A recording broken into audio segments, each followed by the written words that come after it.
How's it going, everybody? This is BeatTheBush. Today, I'm going to talk about an abundance mindset. Does it work? I actually tried it for a year to see if it does or not. This video is brought to you by Moomoo. You can get up to 15 free shares just for signing up and depositing various amounts of money. Right now, you can even get 5.1% APY on your uninvested cash. Check out my referral link down in the video description below. You probably heard of this already. You've seen it, but it's a different deal when you try to go and practice it. I grew up in a pretty scarce household.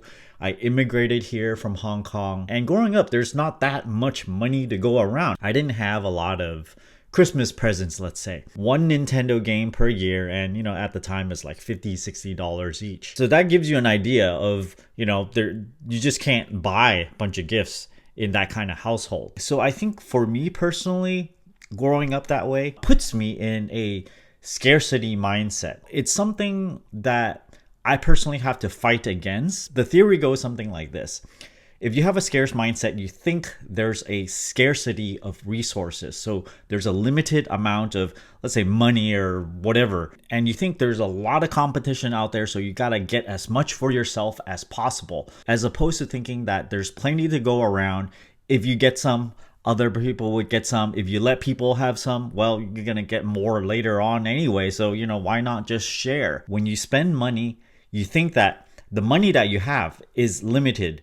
Once you spend it, it's gone. But it's not that way. Sometimes when you spend money, it actually comes back to you in multiple folds. So that's more of an abundance mindset, because you can think of it as no matter how much I spend, it just comes back. It's crazy. You can put in $1,000 on certain activity, comes right back. 10,000. Comes right back. I've experienced this myself. I like to equate this back to businesses like Amazon or any kind of startup.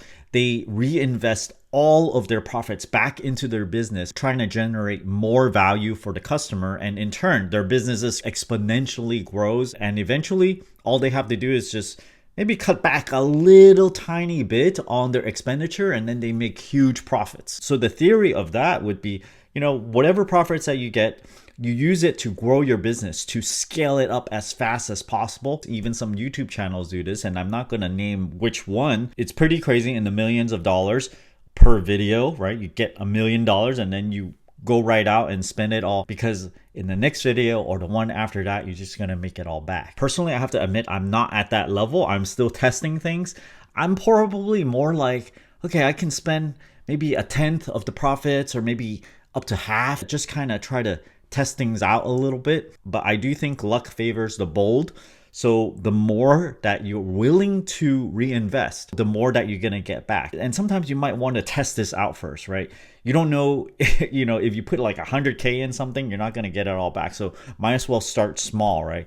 Do like $1,000 first. And I think this is a very reasonable amount to start with, and see where it goes. Of course, at the same time, I don't think you can blindly spend your profits. You can spend it in a very stupid way where you buy some equipment and it never gets used, right? You really need to concentrate, focus on what is needed by the customer and bring value to your customers, because if you put all their profits back, well, you're going to get more customers and you're going to get more profits. I'm going to give you guys two examples of this. One of them is this very particular YouTube channel that I started probably sometime in 2015, and I got more serious about it around 2016 or so. And I actually went out there without having any profit at all. Maybe I might have been getting like $100 a month at the time or so.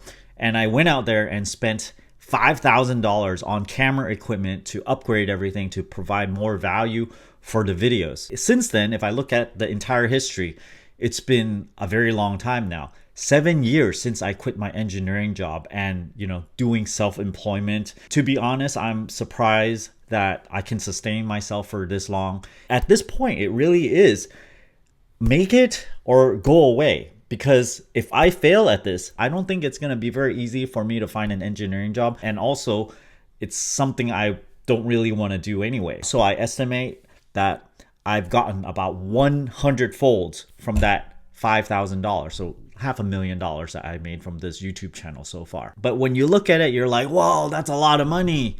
Well, this is divided over 7 years. So, it might not be so much compared to an engineering salary, which might be like over 150K or so. So in light of this, I might have talked about this example before, but I've also did another experiment. Now I'm a little bit more bold, a little bit more in a secure financial position. So I decided I'm going to spend like $20,000 on Amazon products to put towards my Amazon business. And I worked on it a lot, kind of like a full-time job. By today, I've made already about 3 times the initial investment. It's not much, but it's a growing thing. It's kind of like a little side project that I'm doing. To be honest though, to start from zero and actually earning $60,000 in total over a period of 1 year and 3 months, it's pretty good, right? Starting from zero, and at any point going from there, I can grow it some more. All of this is kind of more about, well, you got to spend money to earn money, and you got to spend it in a smart way. Certain people, they just know this, and when you're generous,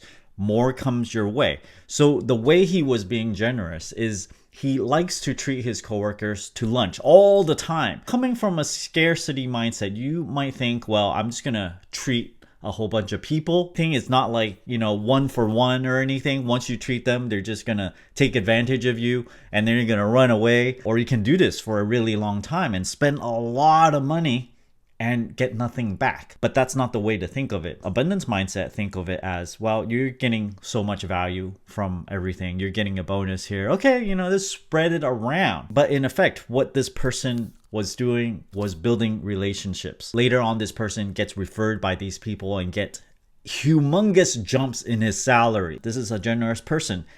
If you had someone treat you like that, would you not treat them that way, right? You move on to a new company and you really like this person because they treated you. They are a nice person. You got to do it the right way, right? You can't treat people expecting to get something back. Really, truly has to be, you treat them, no strings attached. Hey, there's going to be probably 90% of the people that won't give anything back to you. But there are going to be a few, maybe just one, maybe none even. And these people are going to help you out so greatly that it's going to more than pay for itself for all the people that you ever treated. I bring this up because this takes a huge leap of faith. You have to believe that this will actually happen before you can do something like that. Or maybe you can just be a very generous person and you just like to treat people. It truly is a different way of living. And it's like kind of like give or take, right? The more you give,